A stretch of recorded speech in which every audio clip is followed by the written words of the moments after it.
La isla misteriosa, de Julio Verne. Parte 2. El abandonado. Capítulo 1. Síntoma de que están acompañados. Habían transcurrido 7 meses justos desde que los pasajeros del globo habían sido arrojados a la isla Lincoln. Desde entonces, todas las investigaciones hechas no habían dado como resultado el descubrir ningún ser humano. El humo tampoco había dado indicio de la presencia del hombre en la superficie de la isla. Ni un producto de trabajo manual había ofrecido testimonio alguno de su paso en ninguna época próxima ni remota. La isla no solo parecía no habitada, sino que debía creerse que no lo había estado nunca. Pero a la sazón, todo este cúmulo de deducciones desaparecía ante un simple grano de plomo, hallado en el cuerpo de un inofensivo roedor. En efecto, aquel plomo había salido de un arma de fuego. ¿Y quién más que un ser humano habría podido disparar? Cuando Pencroff puso el grano de plomo sobre la mesa, sus compañeros lo miraron con profundo asombro. Las consecuencias de aquel incidente, considerable a pesar de su apariencia insignificante, cruzaron rápidamente por su imaginación. La aparición de un ser sobrenatural no les habría impresionado más. Cyrus Smith no vaciló en formular desde el primer momento la hipótesis de aquel suceso tan sorprendente como inesperado. Tomó el grano de plomo, lo volvió y revolvió en la mano, lo palpó entre el índice y el pulgar, y después, dirigiéndose a Pencroff, dijo: ¿Estás seguro de que el zaino herido por este grano de plomo apenas podía tener 3 meses? Apenas, señor Ciro. Mamaba todavía a los pechos de su madre cuando lo encontré en la trampa. En ese caso, dijo el ingeniero, tenemos la prueba de que hace al máximo 3 meses se ha disparado un tiro de fusil en la isla Lincoln, y que un grano de plomo, añadió Gédéon Spilett, ha herido, aunque no mortalmente, a este animalito. Es indudable, repuso Cyrus Smith, y de este incidente debemos deducir las siguientes consecuencias. O la isla estaba habitada antes de que nosotros llegásemos, o algunos hombres han desembarcado hace no más de 3 meses. Esos hombres han llegado voluntaria o involuntariamente por haber tomado tierra o por haber sido arrojados a ella en un naufragio. Este punto no podrá ser dilucidado hasta más adelante. Tampoco podemos saber si son europeos o malayos, amigos o enemigos de nuestra raza. Ni podemos adivinar si habitan todavía en la isla o se han marchado ya de ella. Pero estas cuestiones nos interesan demasiado para que permanezcamos mucho tiempo en la incertidumbre. No, 100 veces no, 1000 veces no, exclamó el marino, levantándose de la mesa. No hay más hombres que nosotros en la isla Lincoln. ¡Qué diablo! No es tan grande, y si estuviese habitada, ya habríamos visto algún habitante. Lo contrario sería muy raro, dijo Harbert. Pero todavía sería más raro, repuso Gédéon Spilett, que este zaino hubiese nacido con un perdigón de plomo en el cuerpo. A no ser, dijo seriamente Nab, que Pencroff tuviera... ¿Qué estás diciendo, Nab? ¿Tendría yo, por ventura, sin saberlo, un grano de plomo en las mandíbulas? ¿Y dónde podría haberse ocultado por espacio de 7 meses? Añadió, abriendo la boca para enseñar los magníficos 32 dientes que la guarnecían. Mira bien, Nab, y si encuentras un diente hueco en esta dentadura, te permito que me arranques una docena. La hipótesis de Nab es inadmisible, respondió Cyrus Smith, que a pesar de la seriedad de los pensamientos que lo agitaban, no pudo contener una sonrisa. Es indudable que en estos últimos 3 meses se ha disparado un tiro de fusil en la isla. pero me inclino a creer que los hombres, cualesquiera que sean, que han tomado tierra en esta costa, o son recién venidos, o no han hecho más que una corta estancia en ella, porque si cuando explorábamos el monte Franklin hubiera estado habitada, nos habrían visto, o nosotros les habríamos visto a ellos. Es probable que en una de las semanas anteriores alguna tempestad, seguida de naufragio, haya arrojado a los náufragos a la costa. De todos modos, nos importa poner en claro lo sucedido. Me parece que debemos obrar con prudencia, dijo el periodista. Ese es también mi parecer, añadió Cyrus Smith, pues por desgracia hay que temer que sean piratas malayos los desembarcados en la isla. Señor Ciro, preguntó el marino, ¿no sería conveniente, antes de salir al descubierto, construir una canoa que nos permitiese o remontar el río, o en caso contrario, costear la isla? No debemos dejarnos coger desprevenidos. Ha tenido usted una buena idea, Pencroff, contestó el ingeniero, pero no podemos esperar, y necesitaríamos por lo menos un mes para construir una canoa. Una verdadera canoa, sí, replicó el marino, pero no necesitamos una embarcación para alta mar, y en 5 días yo me comprometo a hacer una piragua, suficiente para navegar por el río de la Merced. ¿En 5 días? Exclamó Nab. ¿Fabricar un barco? Sí, Nab. Un bote a la moda india. ¿De madera? Preguntó el negro en tono de duda. De madera, contestó Pencroff. O mejor dicho, de corteza de árbol. Repito, señor Ciro, que en 5 días tendremos lo que necesitamos. Vaya por los 5 días, dijo el ingeniero. Pero de aquí a entonces hay que vivir alerta, dijo Harbert. Muy alerta, amigos míos, añadió Ciro, y por lo mismo les ruego que limiten sus excursiones de caza a las inmediaciones del Palacio de Granito. Terminó la comida con menos animación de lo que Pencroff había esperado. Así pues, los colonos no habían sido los primeros ni los únicos habitantes de la isla. Desde el incidente del grano de plomo, este era un hecho incontestable, y semejante revelación no podía menos de suscitar viva inquietud en el ánimo de los colonos. Cyrus Smith y Gédéon Spilett, antes de dormirse, hablaron mucho de estas cosas. Se preguntaron si por acaso este incidente tendría conexión con las circunstancias inexplicables de la salvación del ingeniero y otras particularidades extrañas que ya muchas veces les habían chocado. Sin embargo, Cyrus Smith, después de haber discutido el pro y el contra de la cuestión, dijo: Bueno, ¿quiere usted saber mi opinión, querido Spilett? Sí, Ciro.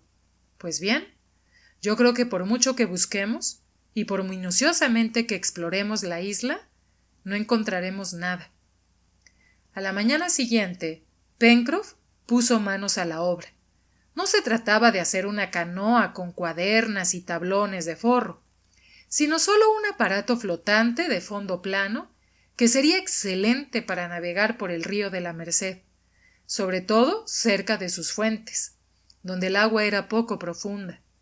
Trozos de corteza de árbol, unidos uno a otro, debían bastar para formar la ligera embarcación, y en caso de que por dificultades naturales fuera necesario transportarla a brazo, no ofrecería grandes dificultades. Pencroff contaba formar la sutura de las tiras de corteza con clavos remachados, asegurando así con la perfecta adherencia de unas a otras la completa impermeabilidad del aparato.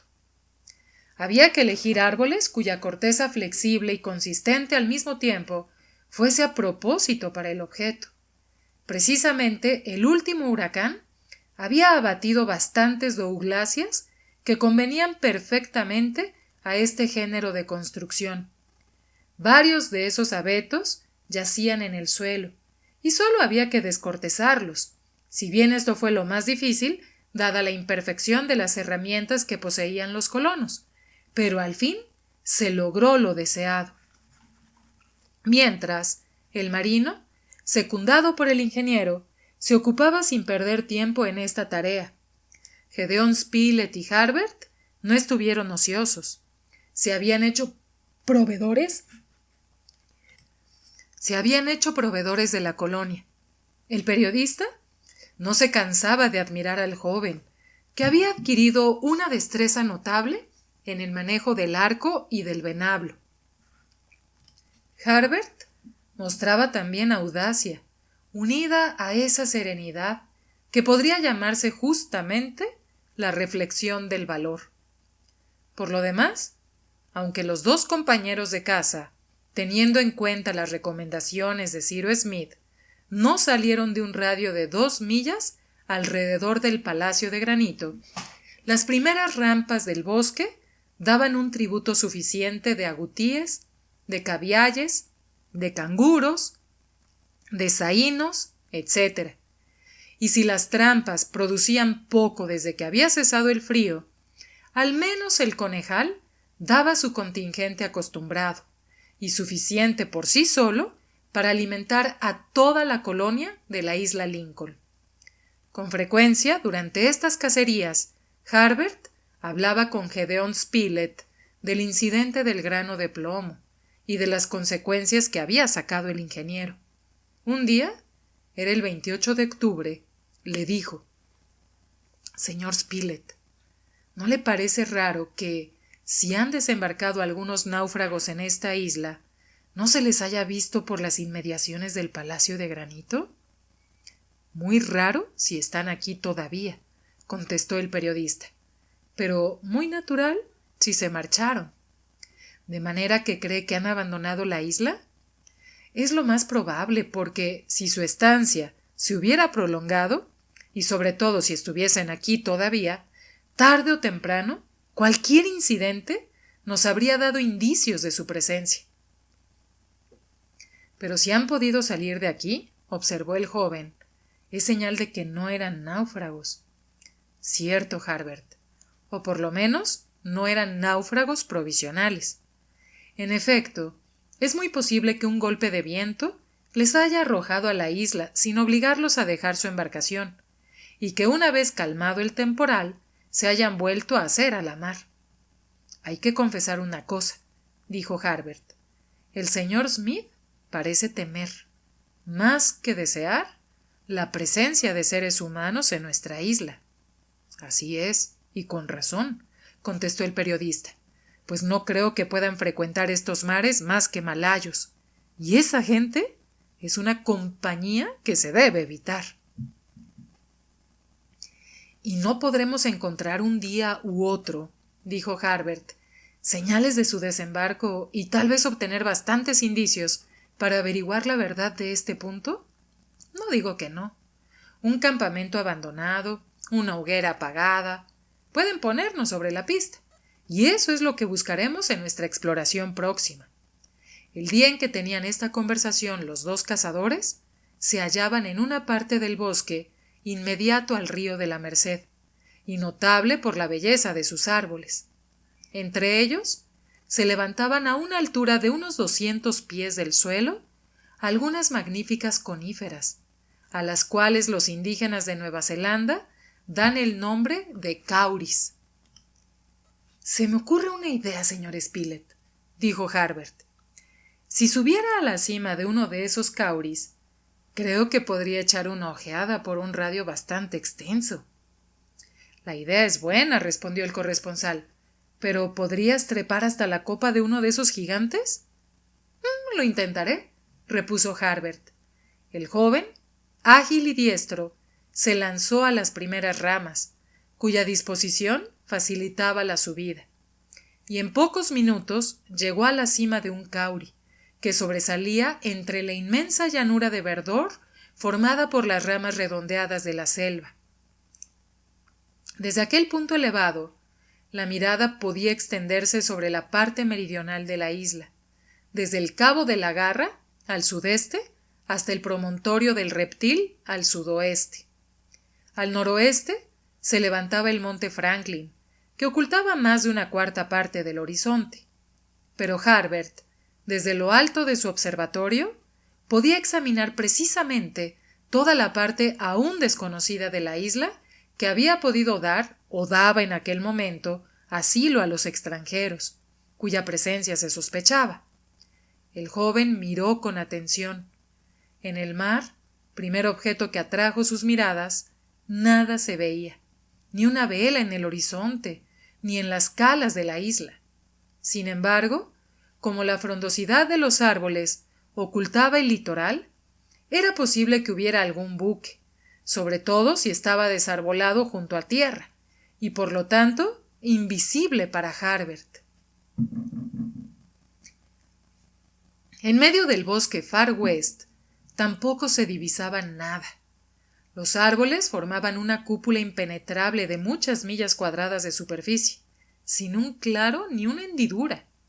Era imposible seguir el curso del río de la Merced y ver el punto de la montaña en que nacía. Tal vez había otras corrientes hacia el oeste, pero era imposible desde allí averiguarlo. Pero al menos, si Harbert no podía observar ningún indicio, ¿no podría sorprender en el aire humo que descubriese la presencia del hombre? La atmósfera estaba pura, y el menor vapor se habría destacado sobre el límpido fondo del cielo. Por un instante Harbert creyó ver una leve humareda subir de la parte oeste, pero una observación más atenta le demostró que se equivocaba. Miró con cuidado extremo, y su vista era excelente. No, decididamente no había nada. Bajó pues del cauri y los dos cazadores volvieron al palacio de granito. Allí, Cyrus Smith oyó la relación del joven, movió la cabeza y guardó silencio. Era evidente que no sería posible resolver la cuestión sino después de una exploración completa de la isla. 2 días después, el 28 de octubre, se produjo otro incidente cuya explicación insinuaba preocupación. Paseando por la playa a 2 millas del Palacio de Granito, Harbert y Nab tuvieron la fortuna de dar con un magnífico ejemplar del orden de los quelonios. Era una tortuga del género Midas, cuyo caparazón ofrecía admirables reflejos verdes. Harbert la vio cuando se metía entre las rocas para ganar el mar. —¡Aquí, Nab! ¡Aquí! —exclamó. El negro acudió y dijo: —Hermoso animal. ¿Pero cómo haremos para cogerlo? —Muy sencillo, Nab —contestó Harbert—. Volveremos esta tortuga boca arriba y no podrá huir. Tome usted su venablo y haga lo que yo. El reptil, presintiendo el peligro, se había metido en su caparazón. No se le veían ni la cabeza ni las patas, y se mantenía inmóvil como una roca. Harbert y Nab introdujeron sus venablos de uno y otro lado, y no sin grande esfuerzo lograron poner al animal patas arriba. La tortuga medía 3 pies de longitud y debía pesar más de 400 libras. —Bueno —exclamó Nab—, qué alegre sorpresa vamos a dar al amigo Pencroff. En efecto, el amigo Pencroff no podría menos de alegrarse, porque la carne de esas tortugas, que se alimentan de hierbas marinas, es sabrosísima. En aquel momento, ésta no deja entrever más que su cabeza pequeña, achatada y bastante desarrollada en la parte posterior a causa de sus grandes fosas temporales, ocultas bajo una bóveda huesosa. —¿Y ahora qué haremos de nuestra casa? —dijo Nab—. No podemos llevarla al Palacio de Granito. Dejémosla aquí, puesto que no puede volverse, y vendremos por ella con el carretón. Comprendido. Sin embargo, para mayor precaución, Harbert se tomó el cuidado que Nab consideró superfluo de calzar al animal con gruesos cantos, hecho lo cual, los dos cazadores volvieron al Palacio de Granito siguiendo la playa, que la baja marea dejaba descubierta en una buena extensión. Harbert, queriendo dar una sorpresa a Pencroff, no le dijo nada del soberbio ejemplar de Quelonios, que había dejado en la arena, pero 2 horas después estaba de vuelta con Nab y el carretón en el sitio donde lo habían dejado. El soberbio ejemplar de Quelonios no estaba allí. Nab y Harbert se miraron sorprendidos y después observaron alrededor. Aquel era, sin embargo, el sitio donde habían dejado la tortuga. El joven encontró los cantos de que se había servido.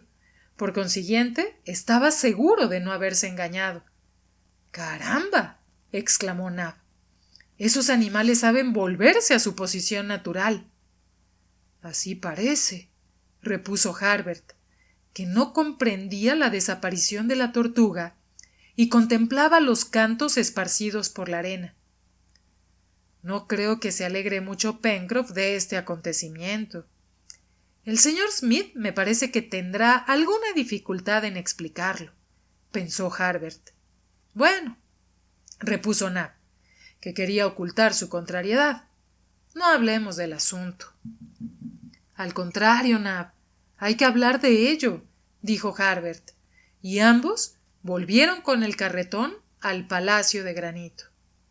Al llegar al arsenal donde el ingeniero y el marino trabajaban, Harbert refirió lo que había ocurrido. ¡Ah, torpes!, exclamó el marino. ¡Haber dejado escapar por lo menos 50 sopas! Pero Pencroff, dijo Nab, si el animal se escapó, no es culpa nuestra, pues ya te he dicho que lo volvimos patas arriba. Pues no la volveríais bien, dijo el obstinado marino.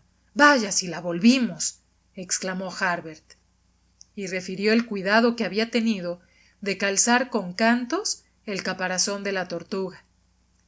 Entonces se ha escapado por milagro, replicó Pencroff. Yo creía, señor Ciro, dijo Harbert, que las tortugas, una vez vueltas sobre el caparazón, no podían recobrar su posición natural, sobre todo si eran muy grandes. Así es, hijo mío, contestó Ciro Smith.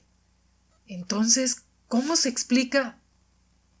¿A qué distancia del mar dejasteis la tortuga?, preguntó el ingeniero, que habiendo suspendido su trabajo, reflexionaba sobre aquel incidente. A unos 15 pies, al máximo, respondió Harbert. ¿Y la marea estaba baja? Sí, señor. Entonces, dijo el ingeniero, lo que la tortuga no pudo hacer en la arena, lo habrá podido hacer en el agua. Se habrá vuelto al subir la marea y llegado tranquilamente al mar. ¡Ah! ¡Qué torpes hemos sido!, exclamó Nab. Eso es precisamente lo que he tenido el honor de deciros, repuso Pencroff. Ciro Smith había dado aquella explicación, que era sin duda admisible. ¿Pero estaba perfectamente convencido de su explicación? No nos atreveríamos a asegurarlo. Capítulo 2. Frecuentaron un despojo útil. El 29 de octubre, la canoa de corteza de árbol estaba acabada. Pencroff, cumpliendo su promesa, había construido en 5 días una especie de piragua, cuyo casco tenía por cuadernas unas varillas flexibles, un banco en la popa, otro en medio para mantener el escarpe, un tercero a proa, una regala para sostener los toletes de los remos y una espadilla para gobernar. Complementaban esta embarcación, que medía 12 pies de larga y pesaba 200 libras. La operación de botarla fue sencilla. La llevaron a brazo hasta el litoral delante del Palacio de Granito. Y cuando subió la marea, quedó a flote. Pencroff, que saltó dentro inmediatamente, maniobró con la espadilla y se cercioró de que serviría perfectamente para el uso a que se la destinara. ¡Hurra!, gritó el marino, que no se olvidó de celebrar así su propio triunfo. Con esto se podría dar la vuelta. ¿Al mundo?, preguntó Gédéon Spilett. No, a la isla, con algunos cantos por lastre, un mástil a proa y el cachito de vela que el señor Smith nos hará un día, podremos ir lejos. Ahora bien, señor Ciro, y usted, señor Spilett, y vosotros, Harbert y Nab, ¿no quieren probar nuestro nuevo buque? ¡Qué diantre!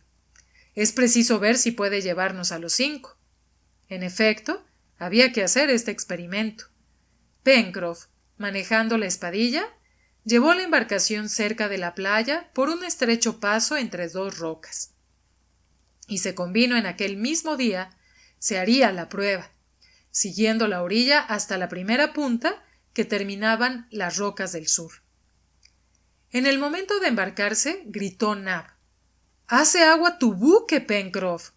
«No es nada, Nab», añadió el marino. «Es preciso que la madera se estanque. Dentro de 2 días habrá menos agua en esta canoa que en el estómago de un borracho. ¡Adelante!». Se embarcaron todos, y Pencroff hizo tomar el largo a la canoa. El tiempo era magnífico, el mar tranquilo, como si sus aguas hubiesen estado contenidas por las estrechas orillas de un lago, y la piragua podía confiarse a las olas con tanta seguridad como si hubiera remontado la tranquila corriente del río de la Merced.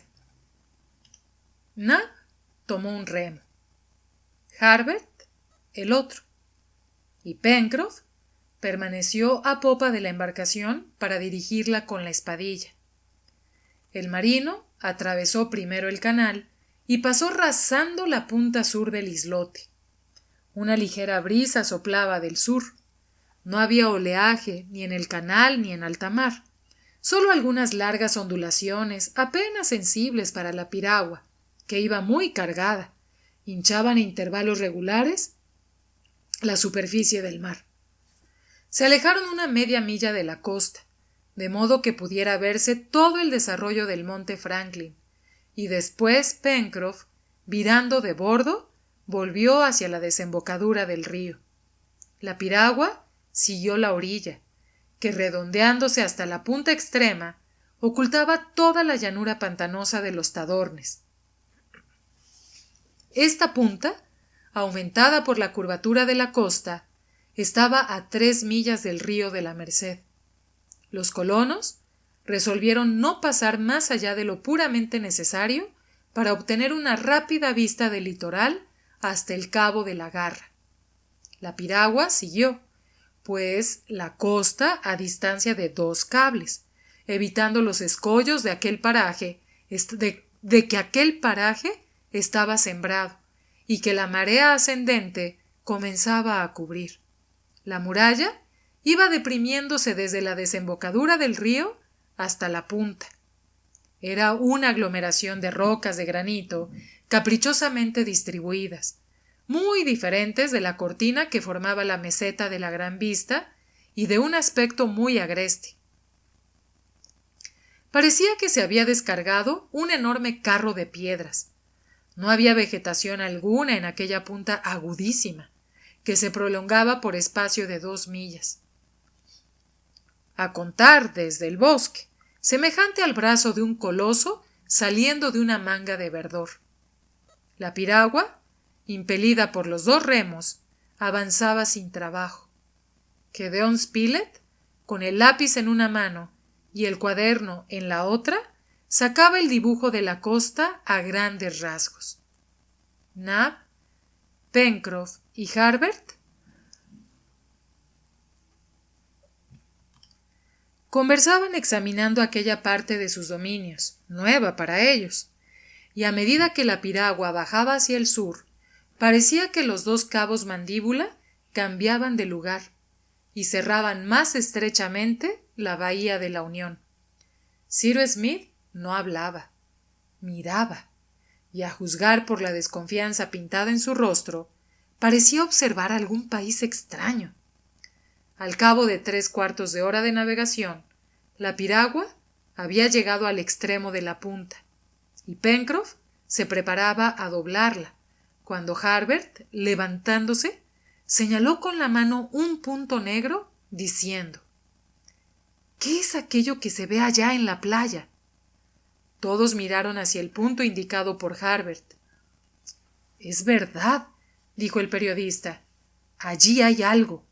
Parecen restos de naufragio arrojados por el mar a la costa y medio sepultados en la arena. ¡Ah! Exclamó Pencroff.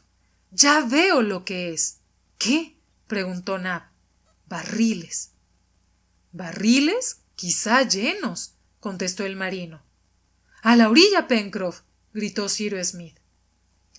Después de unos cuantos golpes de remo, la piragua tocó tierra en una pequeña ensenada, y los pasajeros saltaron a la playa. Pencroff no se había engañado.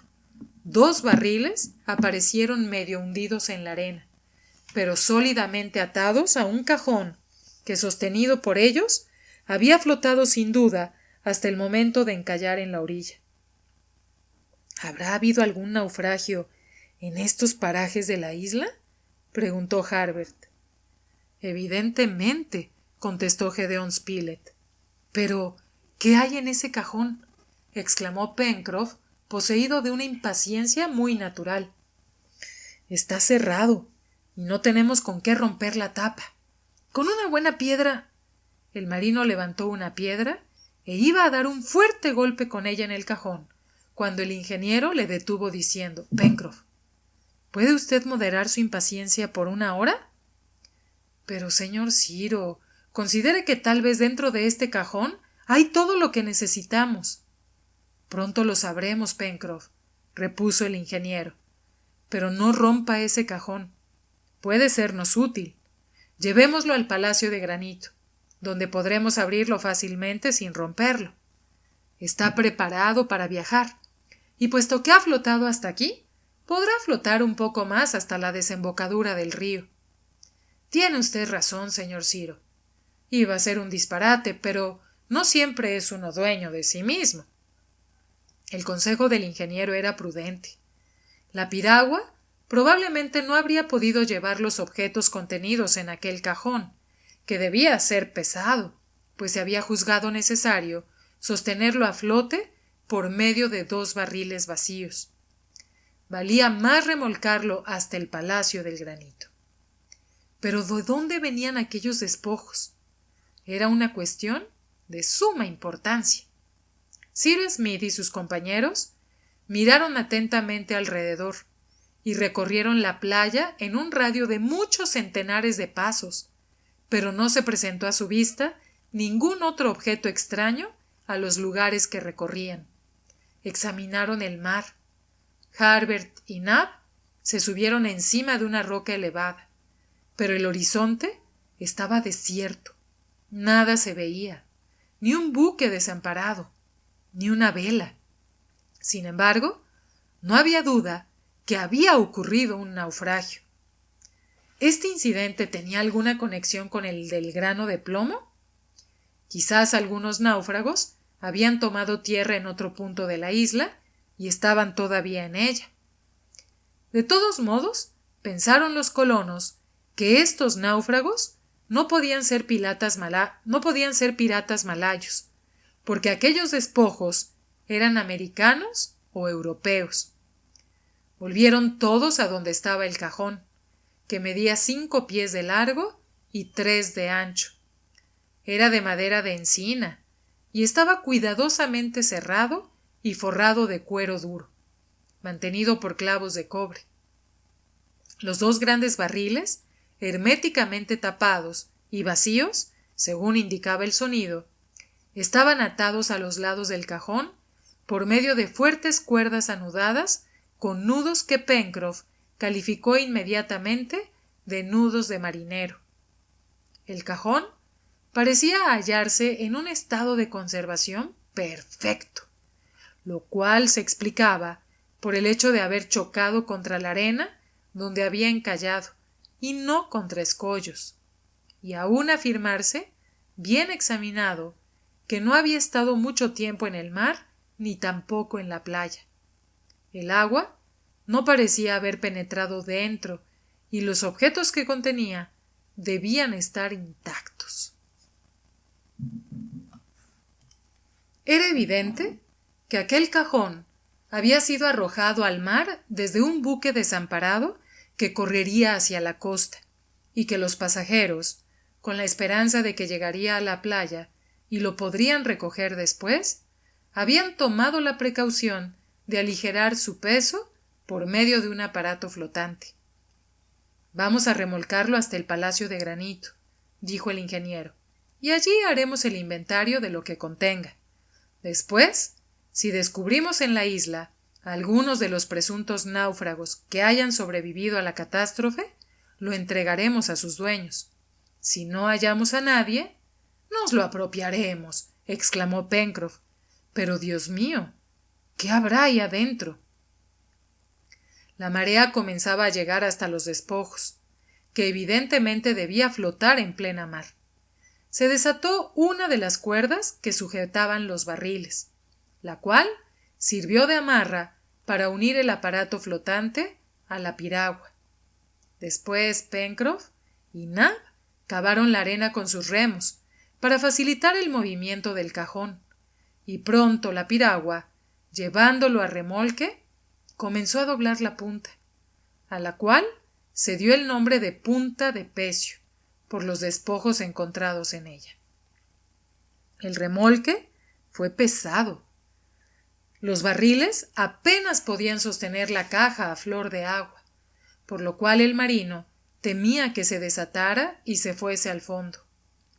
Mas por fortuna, sus temores no se consumaron, y hora y media después de su partida, tiempo que fue necesario para recorrer la distancia de 3 millas, la piragua se detenía en la playa delante del Palacio de Granito. Canoa y despojos fueron depositados sobre la arena, y como el mar se retiraba, no tardaron en encontrarse en seco. Nab fue en busca de herramientas para cubrir el cajón, para que se estropease lo menos posible, y después se procedió a su inventario. El marino comenzó por desatar los 2 barriles, que, como es de suponer, hallándose en buen estado, podían ser muy útiles. Después se forzaron las cerraduras con un cortafrío, y se alzó inmediatamente la tapa. El cajón estaba forrado de zinc y dispuesto para que los objetos que contenía se salvaran de la humedad. ¡Ah! Exclamó Nab. ¿Habrá conservas dentro? Me parece que no, dijo el periodista. Si hubiese, murmuró el marino a media voz. ¿Qué? Preguntó Nab, que le oyó. Nada.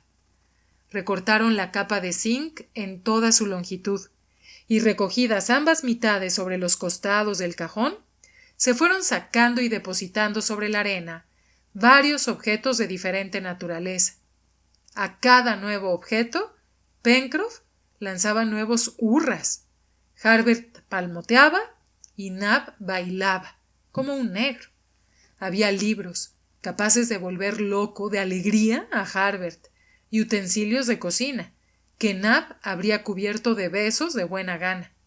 Los colonos experimentaron gran satisfacción, porque el cajón contenía útiles, armas, instrumentos, ropas y libros. Véase su nomenclatura tal como fue anotada en el cuaderno de Gédéon Spilett.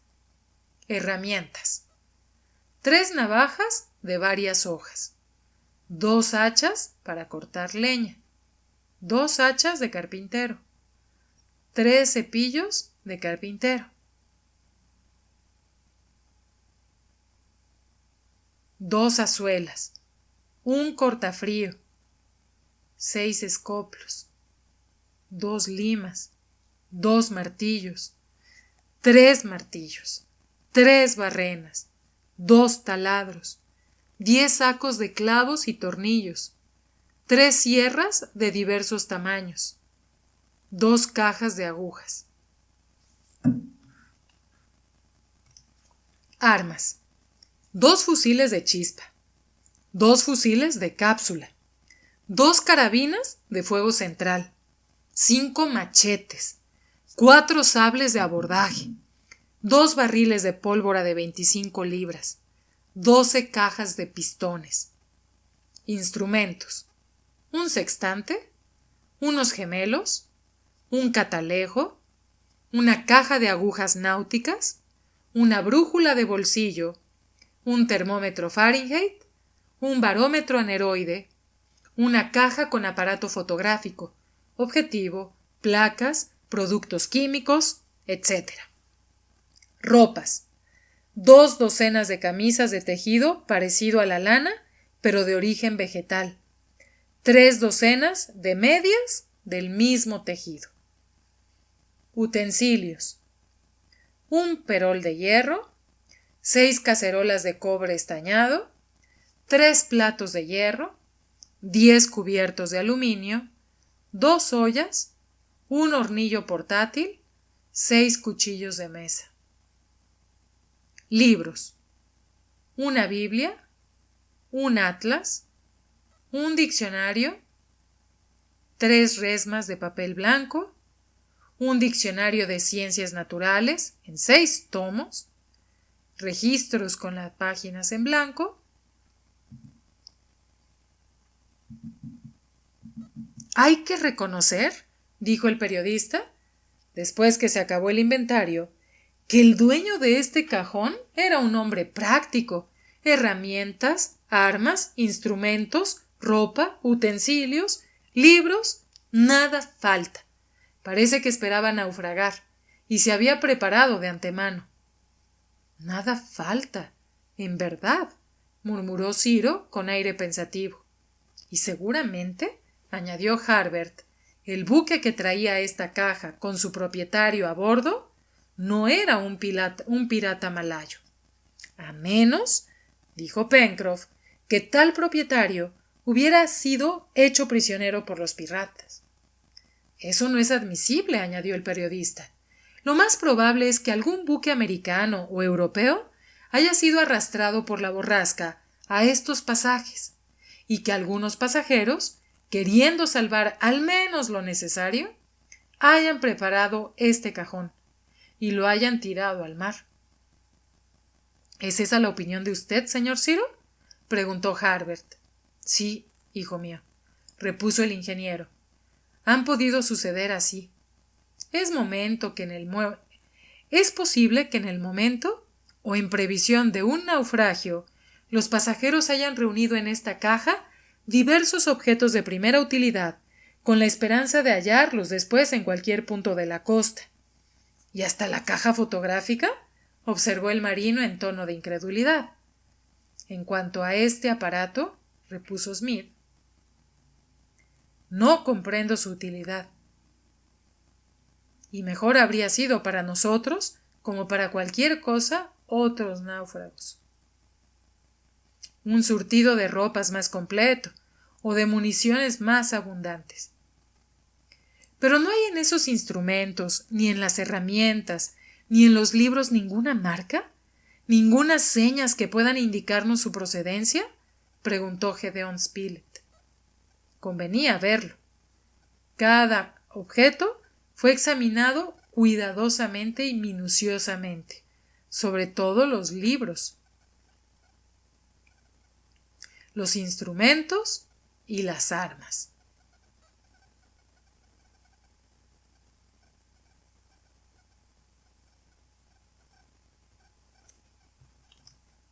Contra la costumbre generalmente admitida, ni las armas ni los instrumentos tenían la marca de fábrica, aunque se hallaban en perfecto estado y no parecían usados.